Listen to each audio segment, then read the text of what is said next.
ginagawa ng kasama ko. Nalulok.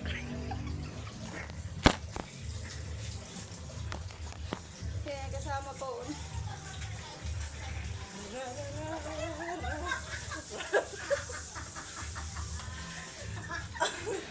Ayun.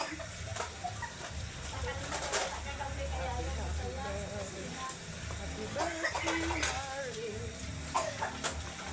Sinayawan na niya ako.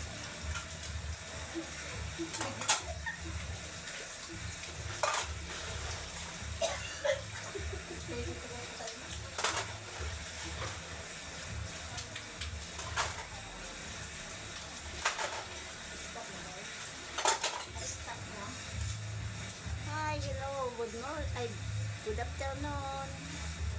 Dito kami ngayon sa trabaho. Ayun yung kasama ko, oh, busy sa pagbabalat ng sibuyas at saka luya. Hi, hello.